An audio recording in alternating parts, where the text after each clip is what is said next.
में आतंकियों से मुठभेड़ के बाद भागे आतंकियों की तलाश जारी है। सेना जहां ऑपरेशन चला रही है, वहीं गांव के रक्षा गार्ड भी अलर्ट पर हैं और वो अपनी ओर से पूरी तरह तैयार हैं।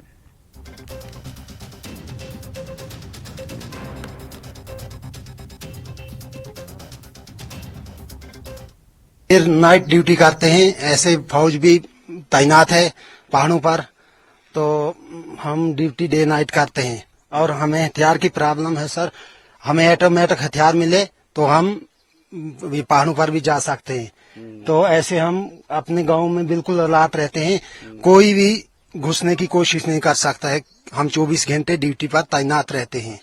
जी जी जी हाँ जी हाँ, पूरी तरह से हम कारआमद रहते हैं बिल्कुल अपनी ड्यूटी पर। तो यहाँ आसपास के गांव में भी और वीडीसी? जी हाँ, काफी वीडीसी हैं। अच्छा। ये चौरी में वीडीसी है, कांसर, हम लुड्डू, भेजा हर जगह में है जी। अच्छा, तो सारे अलर्ट है इस टाइम? बिल्कुल अलर्ट है सर, माहौल कुछ खराब हो गया है तो हर वीडीसी अलर्ट है। लेकिन आपको लगता है कि वीडीसी के रहते वो इस तरफ नहीं आएंगे? नहीं सर, ऐसे तो वो गांव में नहीं आ सके क्योंकि उनको भी बहुत डर है।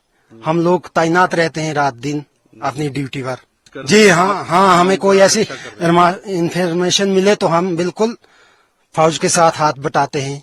अगर हमें कोई भी थोड़ी सी इंफॉर्मेशन मिल जाए तो हम एकदम फोन पर भी राब्ता कर लेते हैं।